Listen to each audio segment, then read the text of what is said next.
Okay, so we're at number 3, just on page 11, item 3. It's toward the bottom of the page. Number 3. We have already explained the meaning of the ogul, round, image. He tells us that even after the Zimzum, the Or Elyon remained in the form of a negul, meaning without discrimination of degrees. Its 4 behinot are of equal virtue there. And the reason is that the Or Elyon is not subject to change or incidence. These above occurrences of innovations are only with respect to the Kalim. So just to dive back in, we're talking again about this round, sort of like we see it like a bubble, and with no discrimination of edges or anything. It's perfectly round. And in the very center, which is the middle point, that is considered the furthest point away from the Ein Sof, from the limitless. So we have that middle point, and then we have these concentric circles building on each other. And that's only with respect to the desire or creature inside. Okay, so number 4. Do not forget that we are not discussing corporal terms whatsoever. Instead, the more zach is called higher, and the more av is called lower. Anything that can be perceived as hitpashtut of or, which is extending from the ma'atzil, and its permeation in the ne'etzil, the source, the substance, and the creation or the desire itself, is regarded primarily as a renewal of Shinui Zera that exists in the Ne'etzal. Shinui Zera, again, means different parts, different properties. In other words, it refers to the will to receive that does not exist in the Ma'atzil and was renewed in him. So again, we're just talking about the source that spawns off this piece that contains all of the source and this new property, which is ability to receive for itself. And the Ein Sof, the infinite, doesn't have that quality. Because of that, the Ne'etzal is considered to be far, av, low, and inferior to the Matzil. It is the Shinui Zera of the Matzil that does all that and separates him from being a Matzil to being a Ne'etzil. So it's basically just the difference of parts that are creating this separation. You should also know that the Shinui Zera, namely the will to receive, does not appear at once, but conceives slowly over 4 behinat. Its form is completely only behina dalit. So I think it was yesterday, we were talking about this behinats, these stages, right? So we had 0, shorish, 1, 2, 3, and 4, behina aleph, bet, gimel, dalit, and these stages where the growth of the will to receive was growing larger, and because of that it created a separation. So it therefore turns out that the entire form of its will to receive is very frail, meaning the first behina of the 4 behina. This behina is regarded as the closest to the ma'atzil, more important, purer, higher, because her shinui zira is not as great as in the 3 behina that follow. So it's just essentially saying that first stage is the closest stage in the development, obviously, and then we go outward from there as it gets separated and different. Behina bet, whose ratzon means desire, so Behina bet, whose ratzon is greater than Behina aleph, is regarded as farther from the ma'atzil, more av, lower, and indeed inferior to the first Behina. Finally, Behina dalit is the furthest from the ma'atzil, lower, more av, and inferior to them all, more will to receive for itself. This is why the Rav writes that the kav nimshach from above downward, meaning from the first behina to the 4th, and not all the way up, which is the lowest. The above matter of above and below was renewed with the emergence of the kav, with the line, or this connecting line. Before the kav illuminated, meaning during the restriction, the zimzum, there was no up or down there, okay, which is an interesting thing, but we'll touch that in a second. However, after she received the or, merely as a kav, as a line, the light, merely as a line, meaning not in all four behinat, but only in her first three Behinat, Behinat Dalet, remained dark, without Or. Until now, only now did it become known that Behinat Dalet is low, Av, and inferior, and that the three preceding Behinat are erected on top of her according to their purity and proximity to the Ma'atzil, to the source. However, during the Zimzum, this restriction, when the Or left all four Behinat at once, that discernment among the degrees had not yet occurred. So, when these circles are being formed, or this distance is being formed between the I don't want to say creature because it's not really a creature yet. It's this Ne'etzil is the emanated. The emanated. Yeah, that's a good one. I like that. Emanated. Thank you. So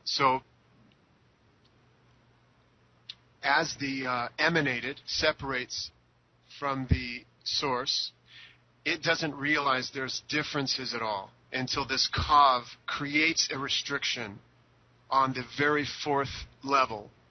This is separating it, like it feels like it's being severed from, in a way, from its source, and starts to have some clarity on distance. And distance is a bad word because it's not really a way we can say distance in spirituality, but it notices the differences now more drastically and realizes these stages are up and down, sort of.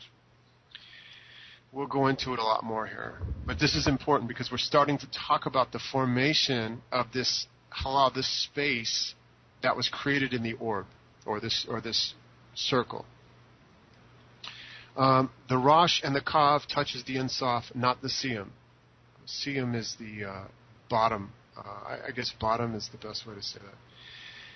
The upper Rosh of the Kav, the line, the upper Rosh is the head. We look at it as like a head. So the upper head of the Kav, the top part of the line, extended from Ein Sof himself and touched it.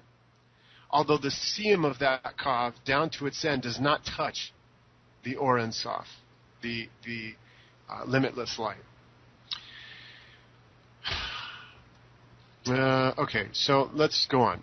Number 5, meaning the first Bihina of the 4 Behinot. It's going to talk about that. 6, Bihina Aleph being the upper Rosh, is the closest to Ein Sof, meaning to the Ma'atzil, to the source. For that reason, she is regarded as touching him, because the Shinui Zira in Bihina Aleph is not apparent enough to separate it from the Ma'atzil. So here we're now building a spiritual partsuf. It's showing us now that it's created this orb, and it's passed this lifeline down into the Bihina Dalet, causing it to separate and realize the degrees between it and its source, between the emanated and the emanator. And because of that, these forms are appearing to it, and these worlds are going to be created, these stages. And all of these different degrees are called partsufim. They're spiritual bodies. It's like you would say body. It's sort of how the vessel sees it, the desire sees it. So we have this beginning of understanding what the body's made of, because later we're going to dig into these bodies and understand how they function together through the light, the influence of the light. So in number 6, we see that we have this top part, this Rosh, this head, which is the closest to the Ma'atzil, to Creator, because it's still Bihina Aleph. It's that first stage, and that first stage is so pure that it seemingly touches the Ma'atzil. Okay, it seemingly is connected to it. And then as it comes downward, this Partsufim comes downward, it starts to build itself. But this very top part, this Rosh, is considered the Aleph, the close part. 7, down at its end implies Bihina Dalet, the furthest and lowest of them all. She does not receive the Or Elyon and is therefore regarded as not touching the Or Ein Sof and is separated from it. So we have this Aleph, Bet, Gimel, and then Dalet. Dalet seems to be separated, okay, at the bottom there of this body. And at the top we have the other transcending stages. Or Ein Sof expands to the Olamat. Olamat are worlds. So the Or Ein Sof, the light, endless light, expands to the Olamat through the Kav, through the line, this line that drills down to give life. The Or Ein Sof extended and expanded down through the Kav. All the Olamot are in the place of that halal that has been restricted. All the worlds, it's saying, are inside of this space, this halal, this area that's been restricted from the Creator, from the Emanator. He emanated and created and made and formed all the Olamot in that place of the halal. Okay, so that's clear. Number 8, at the bottom of 12. It implies that 4 Olamot called Atzilut, Beriah, Yetzirah, Asiyah, which contain all the inner innumerable Olamot.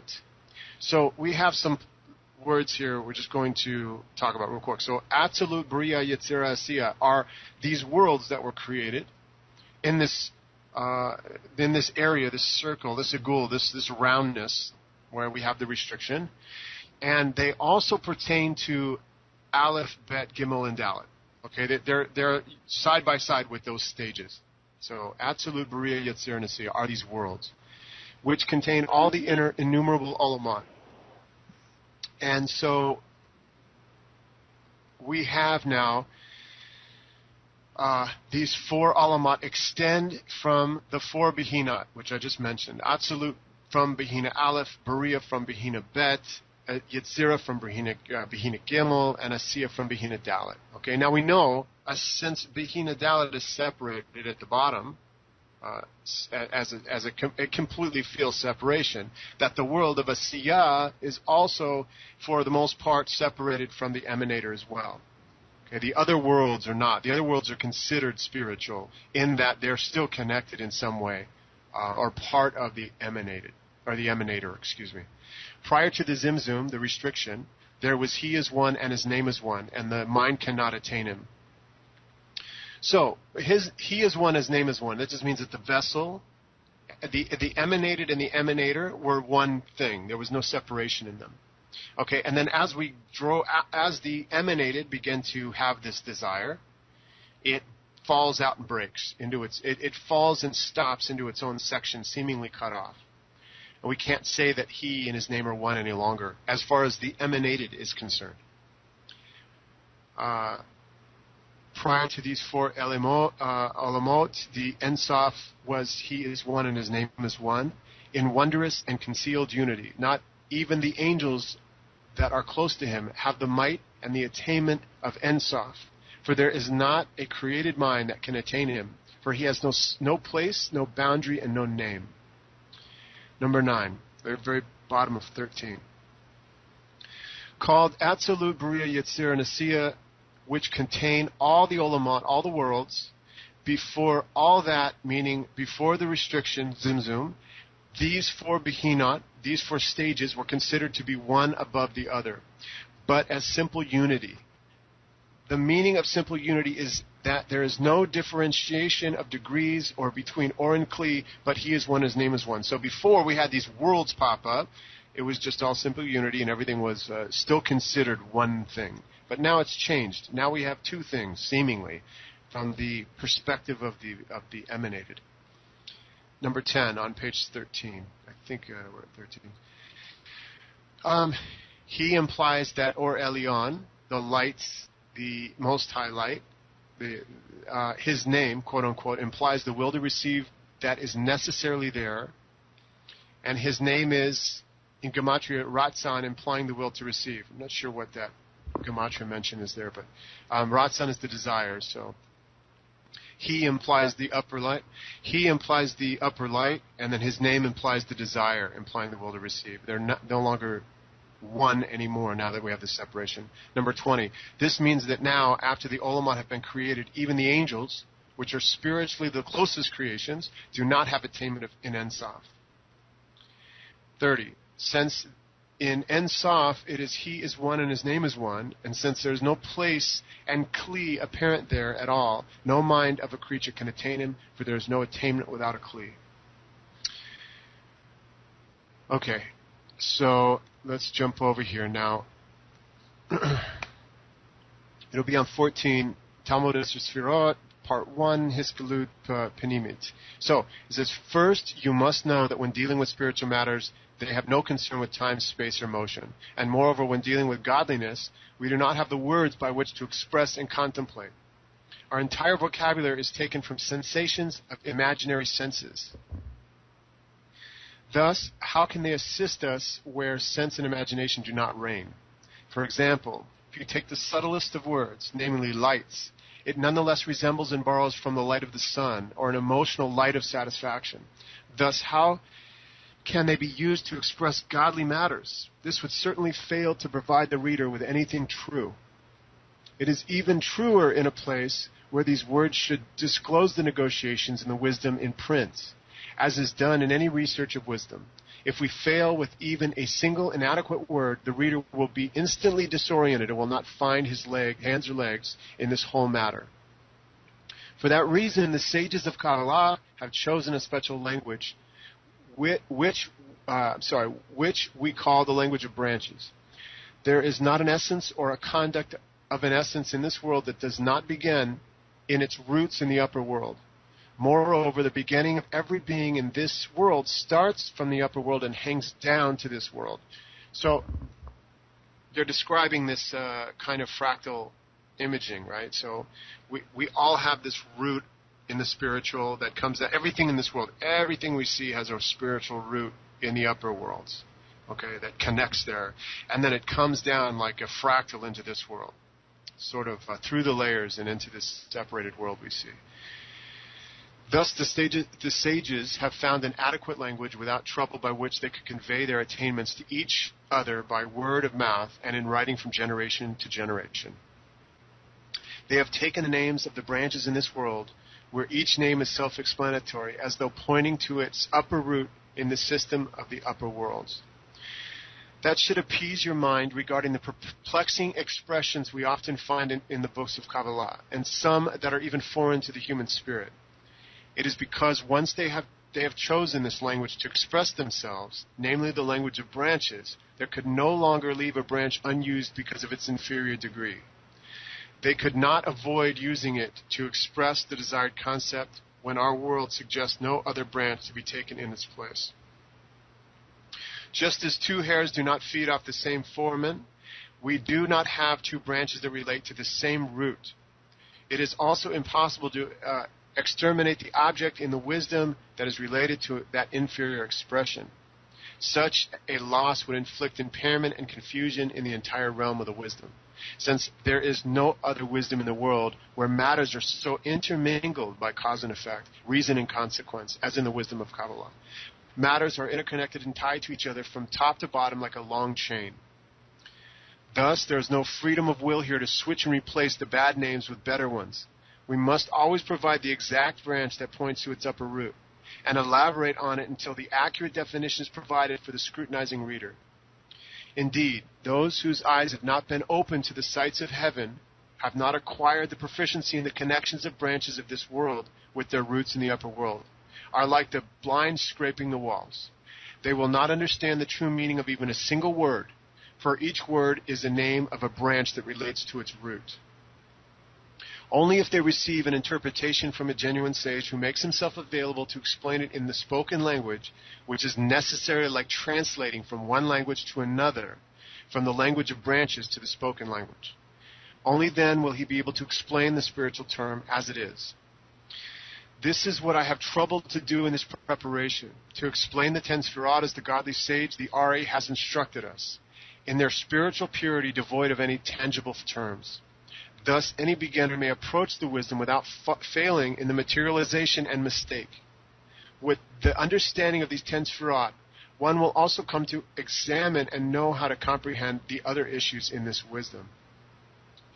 So, I guess it's pretty clear. So we're talking about this language that was utilized by all of the sages throughout history that explains this root and branch connection, and these labels that they're using are what they've used constantly. It's how they're applied, and until we have the right kind of sight here, we have to kind of have faith that the words they're talking about apply adequately and kind of go with the flow here until we reach a certain level where we experience this on our own. So on page 15 is chapter 1. Now, we're going to quickly, the rabbi goes through quickly here, kind of recovering stuff, but he goes in and out of it pretty fast, so bear with me. Know that before the emanations were emanated and the creatures created, the upper simple light had filled the whole reality, the tree of life. These words require explanation. How was there a reality that the simple light had filled before the worlds were emanated? Also, the issue of appearance of the desire to be restricted in order to bring the perfections of his deeds to light. It is implied in the book that there was already some want there. Also, the issue of the middle point in him, where the restriction occurred, is quite perplexing. For he had already said that there is neither start nor end there. So how is there a middle? Indeed, these words are deeper than the ocean, and I must therefore elaborate on their interpretation. So he's asking a couple key questions. So we talked about the fact that there is no end inside the circle. Okay, there's just a middle point, and then outward in every direction is infinity. But the point in the middle is also infinitely deep.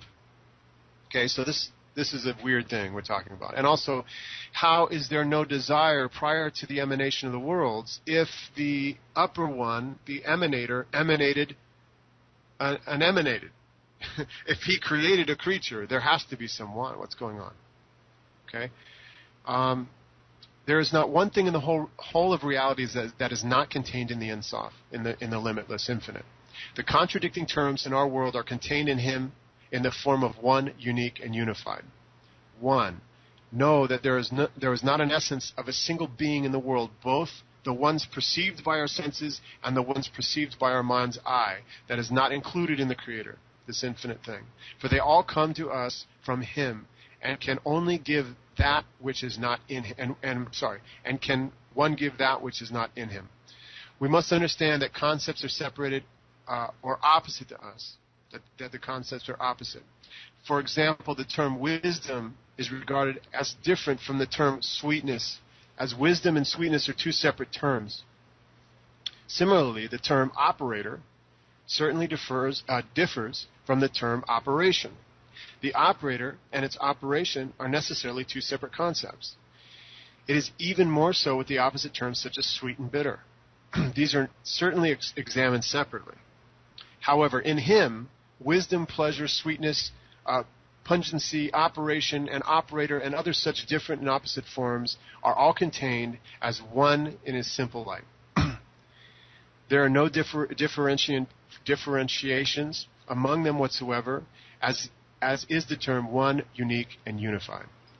One indicates a single evenness. Unique implies that everything that extends from him, all these multiplicities, are in him as single as his essence. And unified shows that although he performs many operations, there is one force that performs all of these, and they all return and unite to the form in the form of one. Indeed, this one form swallows all the forms that appear in his operations. This is a very subtle matter, and not every mind can tolerate it. The Rambam has already explained to us the matter of his uniqueness, as expressed in the words one, unique, and unified. There is a difference between one, unique, and unified. When he unites to act with one force, he is called unified. When he divides his act, each part of him is called unique.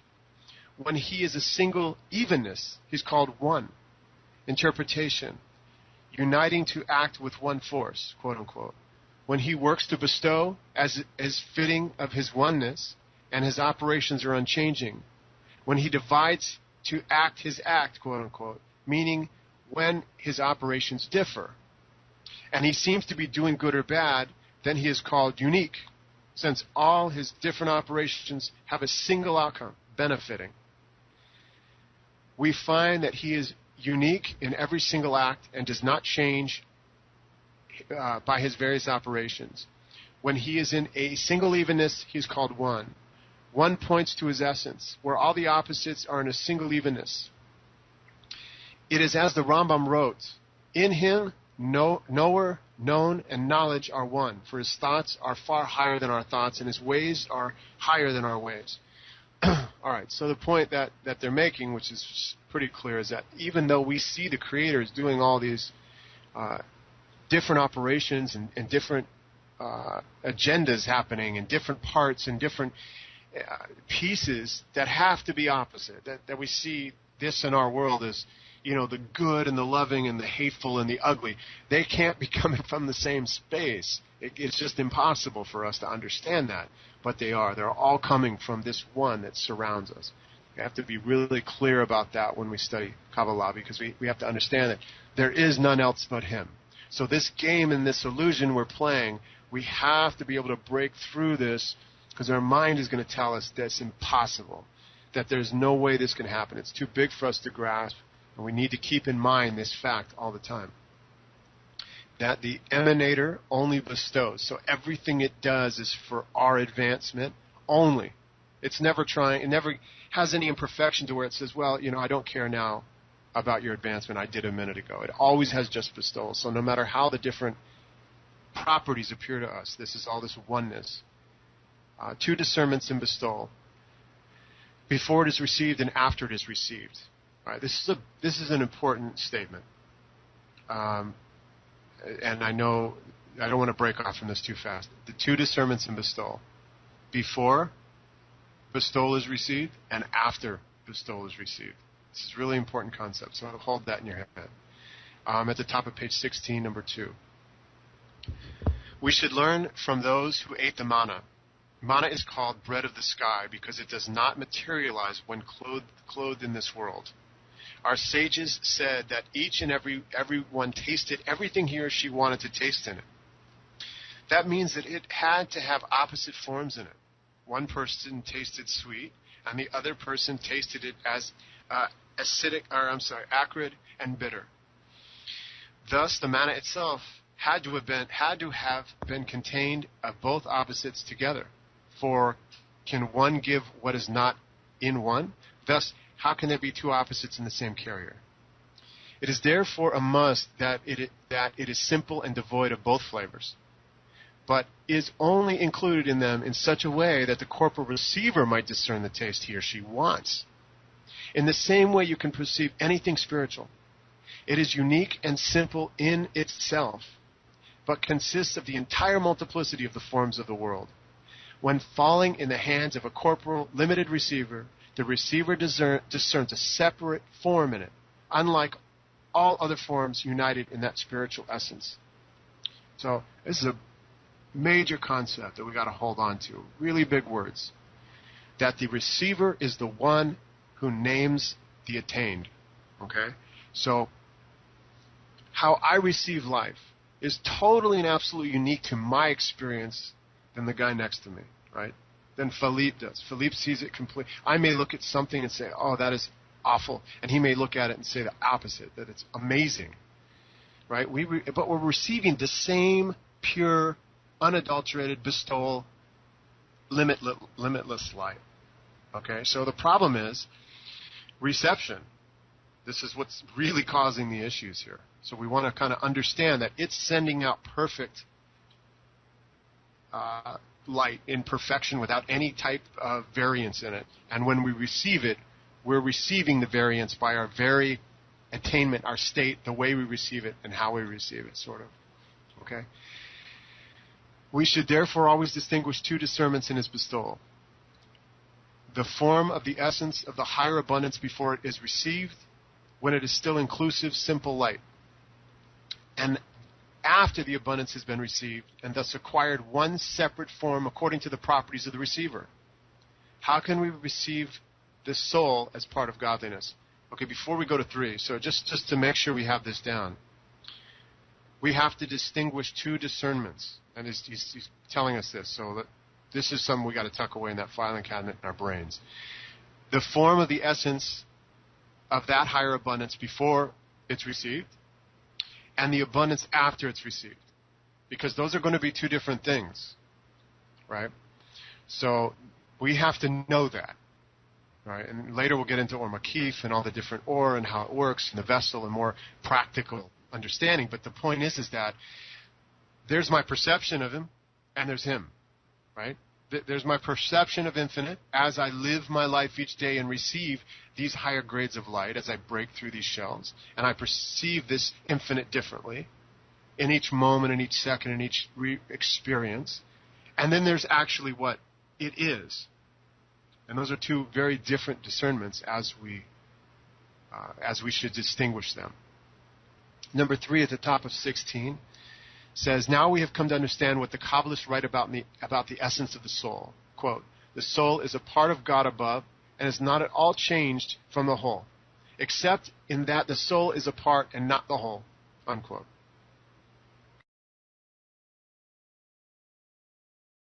The example with the manna. And by the way, we have this parasha this week, the Shalar, speak exactly about the manna, how Israel was receiving it all the time, and anyone could eat it and taste only what they desire. So really that's what is the discernment. It's not really a question of how if I receive it, all of it, because I always receive all of it. But what I pick only what at that time, where I am, and what I desire. So if at a certain level I desire, let's say, meat, that's what I used to taste in a manna. If at that time I would desire sweetness, I would taste sweetness. It's what in the light is what I desire the plant. It's not, because I always receive all the light. I don't receive just a piece of it. It's a whole thing. But where I am, my masar, in a sense, reject anything else and only accept what I am really totally wanted, what my desire fulfill.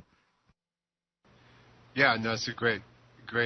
I mean, it's exactly right. And Jeffrey, the question is really good because you're right. You're actually right. This is how we see it. We see it. We don't receive it all at once, so therefore it's kind of different. But that's actually, like Philippe said, not the case. We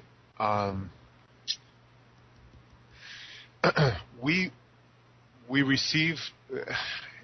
You can say we receive strengths of the light based on our ability to receive it correctly, but this is really a perception issue because all of the light is perfect and it's in front of us in 100%. So it's really the receiver that's limiting the ability to perceive. And this is sort of how we go through correction, and we're going to get there. And this is a good question. It's just, I think, in a little bit further along, I think we'll tackle it a little more. But I like it for sure. Number 3, now we can come to understand what the Kabbalists write about the essence of the soul. The soul is a part of God above and is not at all changed from the whole, except in that the soul is part and not the whole. Quote unquote.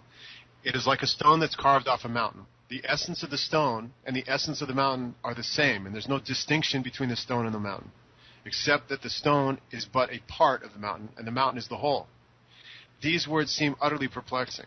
It is most difficult to understand how parts are different and differences can be discerned in godliness to the point of resembling it to a stone that's carved off a mountain. The stone is carved off the mountain by an axe and a sledgehammer. But in godliness, how and what would separate them from one another? Right? So the spiritual is divided by disparity of form, as the corporal is divided by an axe. Before we come to clarify the matter, we should explain the essence of the separation in spirituality.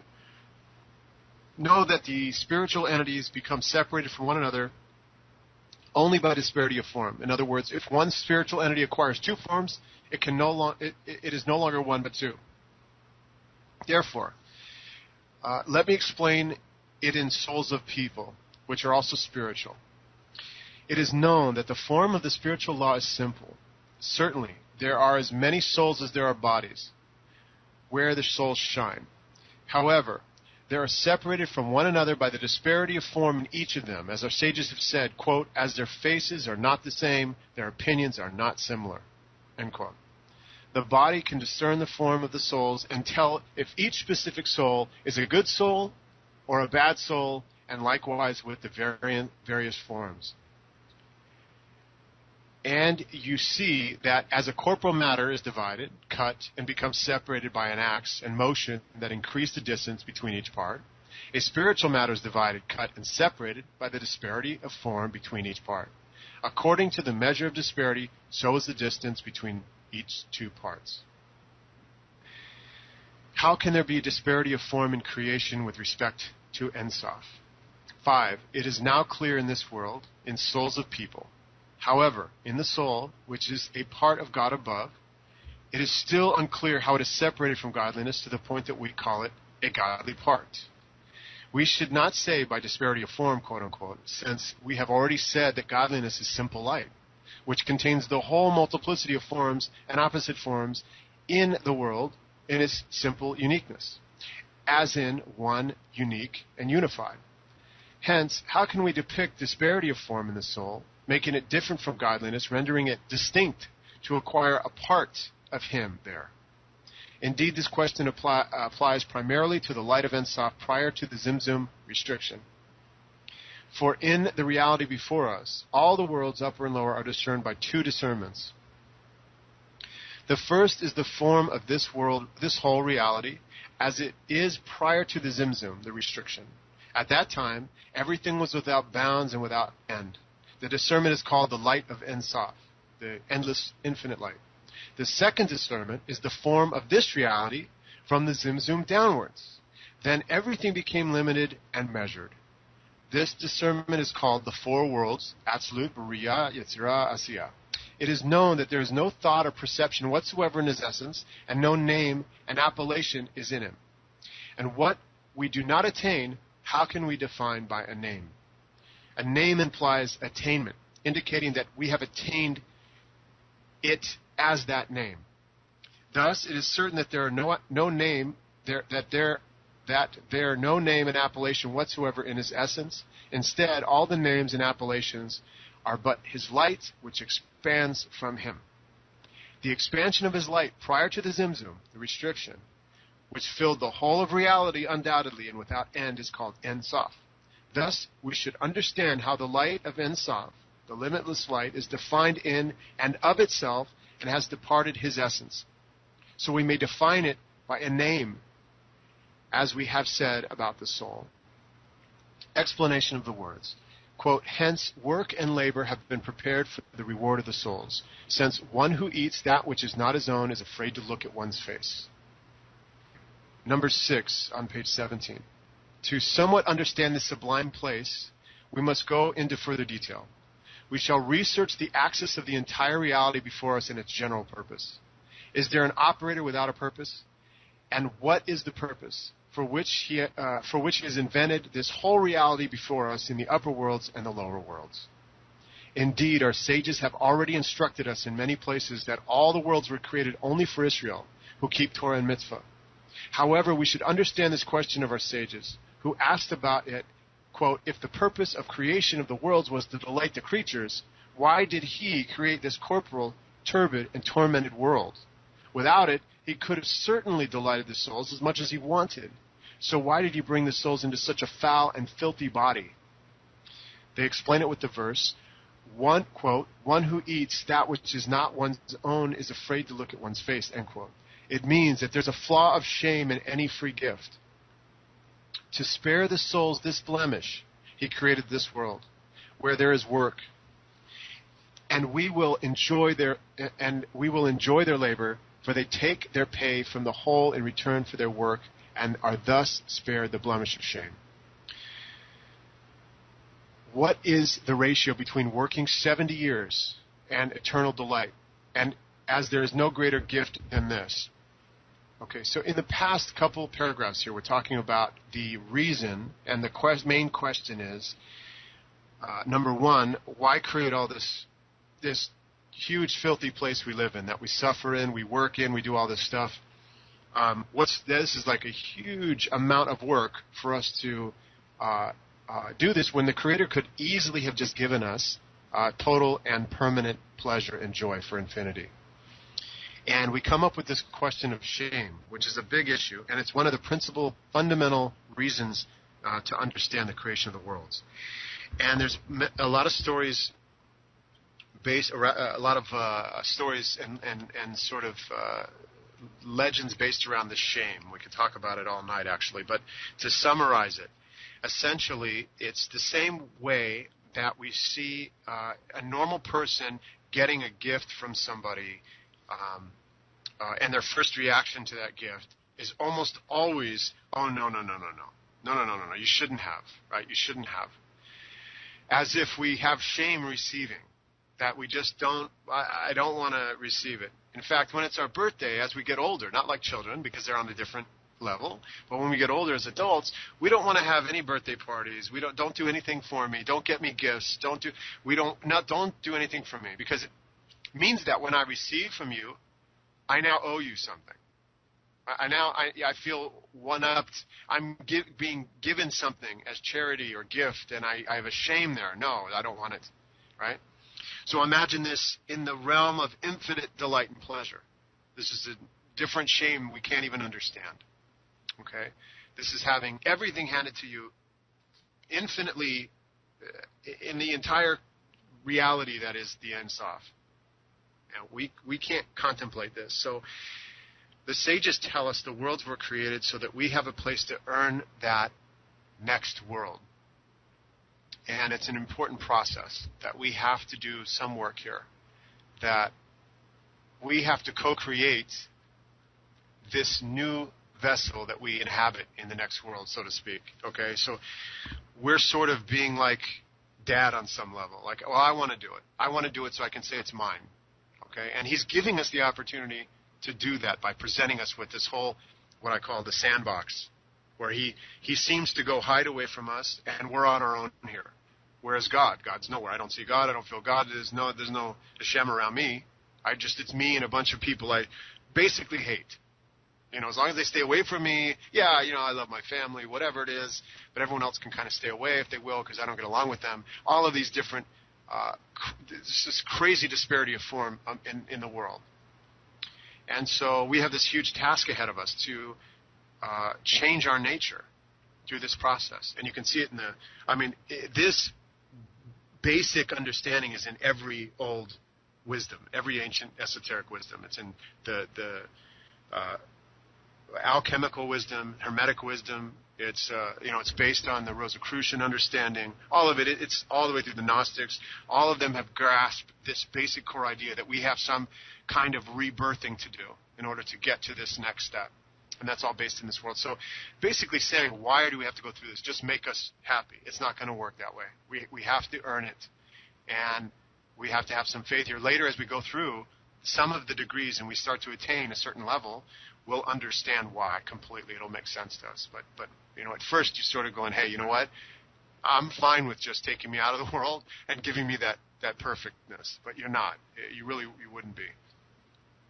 So let me see where I am. Okay, so the question then becomes, then, if that's the case, what's the ratio between working 70 years and eternal delight?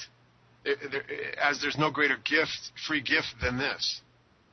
So they're asking the question here, why I'm working 70 years in order to attain eternal light? It doesn't seem like there's a ratio off here. 7, on page 17. These words of theirs are perplexing through and through. First, bewilderment. Our primary aim and prayer is spare us a free gift. Our sages said that the treasure of a free gift is prepared only for the greatest souls in the world. Their answer is even more perplexing. They said that there is the great flaw in free gifts, namely the shame that encounters every receiver of a free gift. To mend this, the Creator has prepared this world where there is work and labor, and to be rewarded for their labor and work in the next world. But this answer is odd indeed. What is this like? It is like a person who says to his friend, work with me for just a minute, and in return I will give you every pleasure and treasure in the world for the rest of your life. This is indeed no greater free gift. There is no greater free gift than this, since the reward is utterly incomparable to the work.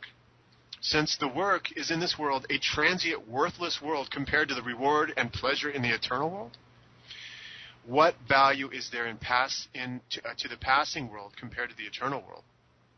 This is even more so with regard to the quality of the labor, which is worthless compared to the quality of the reward. Our sages have said this, quote, the Creator is destined to bequeath each righteous 310 worlds, unquote.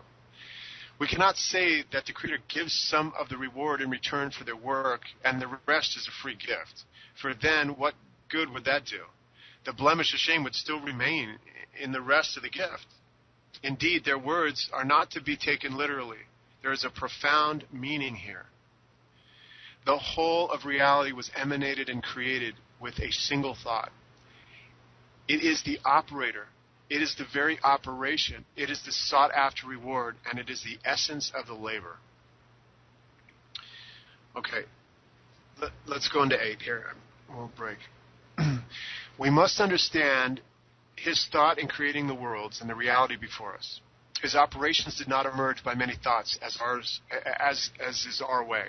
This is because he is one, unified, unique and unified. And as he is simple, his lights which extend from him are simple and unified, without any multiplicity of forms. As it is written, quote, "My thoughts are not your thoughts, neither are my ways your ways," end quote. You must therefore understand and perceive that all the names and appellations and all the worlds, upper and lower, are all one simple light, unique and unified. In the Creator, the light that extends, the thought, the operation, and the operator, and anything the heart can think and contemplate, are in him one and the same thing. Thus you can judge and perceive that this entire reality, upper and lower, are as one, in the final state of the end of correction, was emanated and created by one single thought. That single thought performs all operations, is the essence of all operations, the ultimate objective, and the essence of the labor. It is by itself the very perfection and the sought-after reward, as the Rambam wrote, one, unique, and unified. So, this is hard for us to grasp because, again, we're talking about something in our minds that we're not built this way right now in our perception. We don't have the ability to understand this, that everything is perfect, has been perfect, was perfect, it's all one, unique, and unified. Okay? Because from our perspective, remember, we're the opposite of that. When we start, right, we're the opposite of that. So what do we see? We see the total opposite. Chaos, separation, division, and total pandemonium. Everything is crazy here. Right? It's the total opposite. Our perceptions are not his perceptions. So we have trouble dealing with this. And also the fact that there's some labor to perform here. There's some work to perform here so that we can then go get an infinite gift from him. Okay? This is insane.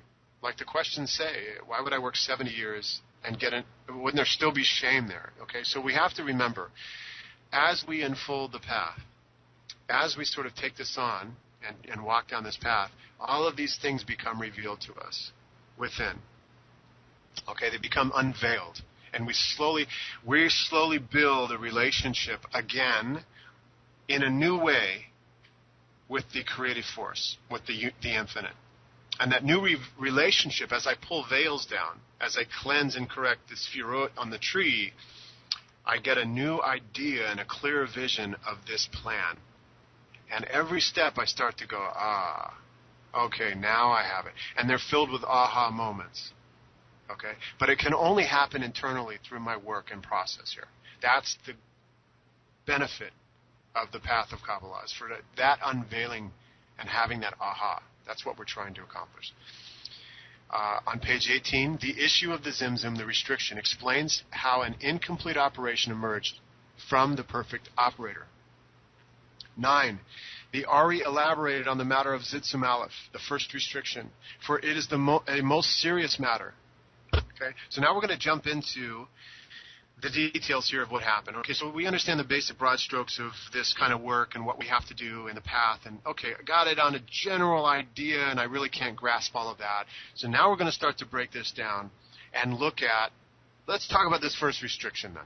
Okay, since we can't really grasp before that, it's sort of over our heads. It's the goal.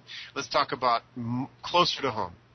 So the Ari elaborated on the matter of the Zitzum Aleph, this first restriction, for it is a most serious matter. That is because it is necessary that all the corruptions and all the various shortcomings extend and come from him, as it is written, I form the light and I create the darkness, end quote. But these corruptions and the darkness are the complete opposite of him. So how can they stem from one another? Also, how could they come together with the light and the pleasure in the thought of creation? We cannot say that there's two separate thoughts. Thus, how does all that extend from him down to this world, which is just so filled with scum, torment, and filth, and how do they exist together in one single thought? Okay, so we're going to discuss this now. So the question then becomes, let's really dive into I want to understand how we have terrible filth on one side, meaning just everything we see in this world, and on the other side we have perfection, beauty, and clarity. It's just too far removed for us to see that this can't come from one divine, infinite source. Chapter 2 at the bottom of 18, explaining the thought of creation. Number 10, now we shall come to clarify the thought of creation. It is certain that, quote, the end of an act is in the preliminary thought, end quote. Even in corporal humans, with their many thoughts, the act ends in the preliminary thought. For example, when one builds one's house, we understand that the first thought in this engagement is the shape of the house to dwell in. Therefore, it is preceded by many thoughts and many operations until the shape that one had pre-designed is complete. The shape is what appears at the end of all of his operations. Thus, the act ended in preliminary thought. The final act, which is the axis and the purpose for which all these were created, is to delight his creations. It is known that his thought ends and acts immediately, for he is not human, obliged to act, but the thought itself completes the entire act at once. Hence, we see that as soon as he contemplated the creation in order to delight his creatures, this light immediately extended and expanded from him in the full measure and form of the pleasures he had contemplated. It is all included in that thought, which we call the thought of creation. Know that we call this the thought of creation, the light of Ein Sof, the limitless light, since we do not have a single word or utterance in his essence to define him by name. The will to bestow in the emanator necessarily begets the will to receive in the emanated, and it is the kli, or the desire in which the emanated receives his abundance. 11. Sure, go ahead. Yeah, I wanted to maybe expand here, because I think we're digesting a lot, and this is quite complicated. Because what they're telling me, usually when we do something, we think about it in our head, we view it all, and after we have to do the operation to make it. Therefore, there is a separation between our thought and that the action, the operation. Now they're telling me that in him, in the creator, the thought and the whole completion of all the operation are already done at one time.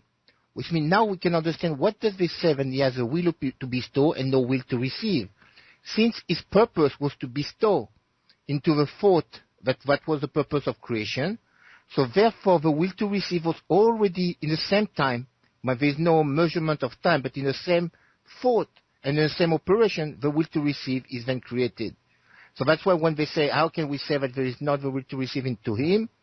It is that thought, that him and his thought are one, and since he has the whole completion of the thought and all the operation of within at one time, it is already there. It's already been contemplated. And so the will to receive is then created at that time. That's good. So there's no lack in perfection since the thought is instantaneous. There's never a lack or disparity of form at all. It's still perfection. And again, Philippe is talking about sort of understanding this on a higher level, and for a lot of us, it's going to be hard to do because we're talking about something that our calculating minds that can't really grasp at this point. But as we go forward, it's slowly going to unveil itself a little bit more along the path. Thanks, Philippe. So we're on 11 on 19. The Ari said that in the beginning, an upper simple light had filled the whole of reality. This means that since the Creator contemplated delighting the creations, and the light seemingly expanded from him and departed from him, the desire to receive his pleasures was immediately imprinted in this light. You can also determine that this desire is the full measure of the expanding light. In other words, the measure of his light and abundance is the measure of his desire to delight, no more, no less. For that reason, we call the essence of that will to receive imprinted in the light through the power of his thought by the name place. For instance, when we say that a person has a stomach big enough to eat 2 pounds of bread, while another person cannot eat more than 1 pound of bread, which place are we talking about? It is not the size of the intestines, but the measure of the appetite. You see that the measure of the place of the reception of the bread depends on the measure and the desire to eat it. it is all the more in spirituality where the desire to receive the abundance is the place of the abundance. And the abundance is measured by the intensity of the desire. The will to receive contained in the thought of creation brought it out of his essence to acquire the name Ein Sof. Okay, so I'm going to back up here once. I just want to touch on this. So there is in the emanated, in the creature, the ability to receive based on the desire to receive, like we see hunger. Right? They made the example of hunger. So one person can eat 2 pounds of pasta, one person can eat a small bowl of pasta based on the desire to eat it, right? Because it's not really about the stomach size. We don't really eat that way. We eat till we're full, but we always have the desire prior. So in the light, we have a desire to receive the light, and we receive the full measure of that light based on our desire. What they're trying to tell me, since the desire of a creator to bestow is immense, right? Is Ein Sof. So in the same time, he created that desire to receive that is immense. That's why we have such a great desire to receive. We want, because that's what we were created like. Into the thought of a creator, the purpose was to bestow everything. And therefore he had in the same time create that receiving within us, within the emanated, that can receive everything. And that's what we're learning. The Kabbalah is to learn how to receive. I mean, you understand it is everything, but we receive it at the first level only for our own sake. The body wants it for its own. And slowly we learn that we're receiving all of it just because in all reality, it is just the other side of the thought of bestow, of a desire that the Creator gave into us. Within us, we have the desire for all of the infinite light, the infinite pleasure, like Philippe was saying. So what I was getting at is we have only the ability to realize that as we make corrections in our desire. Okay, I'm trying to separate these two issues. One is that we have the ability to receive endlessly. We do it in this world, but to a certain level, right? We are ingrained with the ability to receive at 100 kilograms, 100 grams, whatever you want to call them. Okay, but although we're able to receive 100 grams, there's still the ability to receive 200. There's still the amount of light of 200 grams out there. 12. Now you see how the light of Ein Sof departed his essence, in which he cannot utter any word, and became defined by the name or light of Ein Sof. It is because of this above discernment that in the light there is the will to receive, incorporated in it from his essence. This is a new form that is not included whatsoever in his essence. For whom would he receive from? This form is also the full measure of his light. Prior to the Zimzum, the disparity of form in the will to receive was indiscernible. 13. In his almightiness, this new form would not have been defined as a change from his light. As it is written, before the world was created, there was He is one and His name is one. He indicates the light of Ein Sof, and His name implies the place, which is Malhut di of Ein Sof, being the will to receive from His essence, contained in the light of Ein Sof. He tells us that He is one and His name is one. His name, which is Malhut of Ein Sof, being the desire, namely the will to receive that has been immersed in the entire reality contained in the thought of creation, prior to the restriction or Zimzum, no disparity of form and difference from the light was discerned in it. And the light and the place are literally one. Had there been any difference and deficiency in the place compared to the light of Ein Sof, there would certainly be two discernments there. Zimzum means that Malhut di Ein Sof diminished the will to receive in her. Then the light disappeared because there was no light without a Kli. So, again, Philippe touched on this, but just to kind of go over in a shallow way, because I don't want to dive into this too much, because there's a little bit more to talk about before we really get there. But if I'm built as the emanator, and the emanator withdraws from me, I necessarily have the desire for the entire emanator in me already. It's in my imprint. Okay? So, in the restriction, I have full measure and desire of the entire infinite light already imprinted. It's already my desire to receive it all. However, we are not able to do that at this point because of the differentiation between properties. I am creating layers away from the creator, from myself, or from the emanated, because of this disparity. So I have the desire for all of it. It's already imprinted in me. I want it all. I've had it all, and I want it all. But at the moment, there's something stopping this connection. I can only receive so much of it in a certain way. Okay? So just for now, we'll leave it there, because we'll get into this more.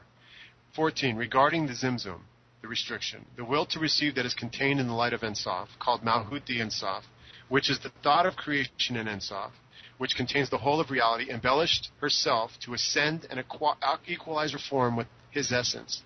Hence, she diminished her will to receive his abundance in Bechina Dalet, in the desire. Her intention was that by so doing, the worlds would emanate and be created down to this world. Thus, the form of the will to receive would be corrected and returned to the form of bestowal, and that would bring her to equivalence of form with the emanator. Then, after she had diminished the will to receive, the light departed, for it is already known that the light depends on the desire, and the desire is in the place of the light, and there's no coercion in spirituality. So part of this is interesting because we're talking about the restriction from the vantage point of the desire, of the emanated. And on the other hand, we're talking about the Zimzum for the vantage point of the emanator, okay, as if he's controlling this and suddenly she's controlling this. There's two different aspects. But the reality is that when the desire is breaking away or pulling away from the emanated is pulling away because it's growing this need for the emanator. That very essence is causing it to move backwards. So it wants to move forwards, but it's actually moving backwards because of its want to move forward. Because that separation in spirituality, that difference of parts in spirituality causes a separation. So at some point, the desire has to go, oh, stop, I'm falling away here. It's got to stop. I have to equalize myself and then climb back into it. Okay? So there has some realization here that it has to have some point where, stop, this is killing me. The light is infecting me, and I need to stop and reorganize the manner in which I receive. I have to in order to climb back into this space. And all of this is the perfect plan of creation for the Creator. This is exactly what the Creator wants. Yes, have the desire, because you're going to back up to a certain point, and then you're going to realize that needs to stop, and you're going to correct yourself and come back to me. This is the slingshot, right, of this process. And it's really pure and simple. It really is. The desire causes separation, and the correction causes connection, emerging again. All right? Now, one of the problems we have with this is that when we're in this world, here now, and we understand this property, that we've fallen backwards, and now we have to correct and reascend, right? We have this, okay, get that, right? But we feel in this world, before we really get on the path, we see in this world pleasures that we necessarily chase and fill ourselves with, and because of this restriction, because of this necessary difference in properties, we don't hang on to. All right? And in a corporal way, which we don't really compare to spirituality, it's a different thing. But, I want pizza. Oh, God, I want pizza so bad, right? I'm dying for pizza. It's just all my desires there. So I get 5 huge pizzas, and all of my friends and I eat pizza, and we go crazy. And as I keep taking bites of pizza, as I'm filling up on that and satiating that desire, I no longer, within 30 minutes, I push the pizza away, and I'm sick of pizza. I don't want to see pizza ever again. All right? So later, I then empty myself and want pizza again the week after, right? And this is a food example, which is completely insane because it has nothing to do with spirituality. But at the same token, we can kind of fit our head around it. We do this with any pleasure here in this world, power and knowledge and accumulation of money, all of these things. You give a kid $1, next week $1's not enough, he needs $2. We're constantly trying to fill ourselves because this is what we're this is our goal. We don't realize it, though, in this world. And we take all the worldly things, and we keep acquiring worldly things because this is just a beastly way to move and satiate. And we're like a hamster on a habit trail trying to fulfill this. When in reality, there's a way for us to get this complete filling using this method, this path. To completely fit, now to satiate myself on higher levels, because now I'm actually changing my properties, which allows me to remerge into this divine light. So enough for now on that. We'll go just a few more minutes. Yeah. Go ahead, Philippe, please. I wanted, because this part is extremely important. Talmud Eser Sefirot give us really the practical manner. But here they're really explaining to me what's really happening. So we understand that into the Ein Sof, the thought of bestow and receiving was already into one unified and unique. It is one thing. So that's why when they tell us that the reality does not exist, that only what exists is that light, that desire, that's exactly what he's telling me here. But the only thing that exists was a bestow. Then God, because of his desire to bestow, he had to create that receiving. But the receiving recognizes it. And that's what in Prayer we said, we're recognizing that we are indeed one, and that the only purpose is to be able to reunite with a bestow. To be able, because that's what the Ein Sof is all about. And that's that desire that we create. We create that thing to be able to get back. But to be able to enjoy it, we have to go, like that's what you were taking the example of the food, we have to take it slowly. We have to go by level, slowly, not in time, but too much of it for us back. Because on the same side that if we can bestow all the light together, we will feel as much of a receiving in the same time. Because it is one and only one thing together. That's what we were reading last time about Rashbi. When he was ready to attend the 50 gate, he felt like Shimon of the market. He felt like if he was at the level of the lowest and lowest. Because when we reach that thing, we really sense the receiving to its maximum. Right now, we think that we're receiving like we only want for the bestow, for the receiving into that level. In all reality, we have very, very little of it. Because when we will get to that bestow, that all that desire, that depth of that desire, then we will see how far away we are. And that's what that separation of disparity of form happens. The higher the disparity of form, the higher is the division. But that's what the whole purpose of bestow was. For we can receive totally. And when we get that, we can get desire to be reunited to the bestow, in a sense to say we want to bestow back to the Creator. Jeffrey, I read your note, and I get it. You're saying that God is testing. Absence makes the heart grow fond on God's wife, and the implied end game is to make up with the final outcome being a gold child. Yeah, I understand. It's sort of how. On a certain part of the path, we see it as like, okay, so you're playing some game with me, you're throwing me down here, you're playing cat and mouse with your light, and all of these things. But really, later you're going to see that the game, quote unquote, is actually an amazingly beautiful gift that actually we have to go through in order to receive it correctly, really. And it does feel like a cat and mouse thing, or maybe that God is sort of playing with us, but we're actually playing with ourselves to a certain extent, because we are the ones that we are the ones that have to be able to that, like Philippe was saying, one little step at a time, reassociate ourselves through this correction into being able to absorb this tremendous property. There was one we talked about one time. This, if you had somebody that had a blindfold on for a whole day straight, and you had this enormous, huge lamp, you know, like the skylights that they have, shined right in his face, and he pulled the blindfold off, and you just put the light on full blast, it would completely saturate the guy. In order for him to get associated with the light, we'd have to just turn it on so slowly, one little step at a time, so that he could get used to it and kind of, and that's kind of how we see the movement in this. We have to allow the light to come in slowly, otherwise it annuls us and it doesn't allow us to to serve the purpose. So as if it feels like it's a game, it's, yeah, I think you get it. I see your point. I see your note there. So yeah, let's just go a little more. Philippe, I'll just do another 10 minutes, 5 minutes, and then we'll cut it for the night. We'll just go into chapter 3 here, short. Explanation of the origin of the soul. 15. Now we shall explain the matter of the origin of the soul. It has been said that it is a part of God above. We ask, how and in what form of the soul differ from his simple light, which separates it from the whole?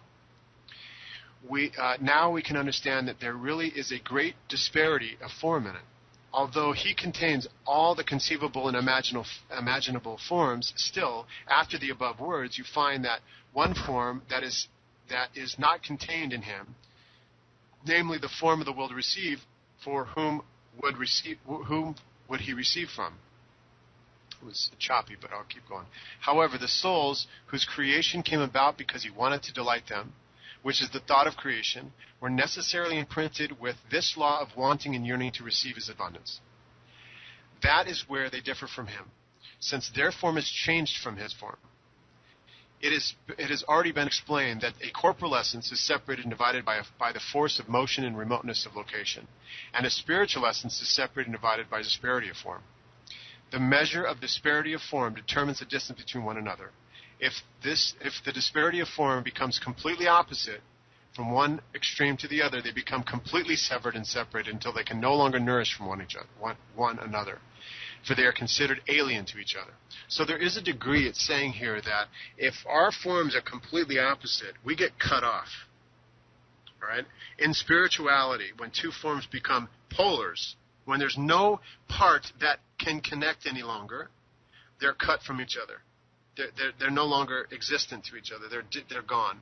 So it's sort of how we understand the soul being cut off from the emanator, is that we're so different that there's some kind of disconnect there in disparity of form. So as long as I have one part, and later this becomes very, very important, as long as I have one part that's similar, I have 100 parts, 99 are different, but one part is similar, I've taken one step closer to the emanator. And then when I make my second part similar, I take another step closer to the emanator. I can then remerge as I start to transform these parts. All right? And this is a theme that we'll get into when we talk about the parts of theme in more detail. I'm just going to read the beginning of 4, and then we'll cut out. Chapter 4. After the Zimzum and the Masak, the screen that was placed on the will to receive, it was disqualified from being a kli, a vessel, for reception, and departed the system of kedusha, holiness. It is in its stead, the Or Hoser, reflected light, served as a vessel of reception, and the kli of the will to receive was given to the impure system. All right, so now we're going to start getting into here in fast pace the working with the light. So we've already come up with some other terms I want to make sure everybody had. Kedusha just means holiness. Kli is the vessel for receiving the light. The Or Hoser, which is a new term, means the reflected light. And this screen that sits on top of the Kli is this will to be liked, this will to change and correct. This screen on top of the Kli says, no, I won't receive this light, because I need to, in an effort to merge my property slightly. Right? So now we have the vessel itself, the Kli. We have a screen on top of the Kli, kind of on top. There's no real on top. Or surrounding the Kli, it doesn't matter. But for the sake of argument, we say on top. That stops the light, the direct light called the Or Yashar, and creates a new light that comes off the screen called the Or Hoser, a reflected light. That's how we see it. Okay? And that basic screen is now saying, this screen is going to be used for correction. I'm going to create some kind of restriction, and that restriction is my strength and screen here on top, and it's going to send the light back. It's going to bestow to me, the Creator will bestow to me, and I'm going to bestow to it. Because this, in some way, will give me a form like it and allow me to re-emerge with it. Right? You're exactly explaining the last paragraph that we just read, right? But as soon as they totally the disparity is so great, then we cannot be getting the nourishment from it. And that's why they're telling me the Masar, when there is the separation, but it's severed, it is separated. The Masar stop it. It's the screen, right? It's severed the two opposite. Then, and now I cannot receive no light. And that's why they're telling me how it is working really. The Kedusha, which is above, which is the light, is separated and that's the Sidra Ara, the other side, now where I am, below the Masar. So we have two states. Is basically Philippe saying that the screen, the way he's describing the screen, is cutting me off from, it's cut off this Kli from holiness and created a separate space underneath it that we call the, is it the Sitra Achra? It's not really. Sitra Ara or the Klipot, but it's the same, the same language, the Klippa, the shell, but the shell is really, and there's the Klippa Noga, with that, yes, that's the brightness. We won't go into the Klippa Noga and everything. We're going to get into that pretty soon here, but it'll start to describe these various aspects of the Kli that Philippe was mentioning, that underneath this screen, this stoppage of light, there are differences of form that get more drastic, more detailed, that we'll get into more detail. And we'll start that in 16 and 17. And it's going to start to talk about now really the action between the light and the vessel. And we're really going to start to understand how this works and how to operate more and more as we go.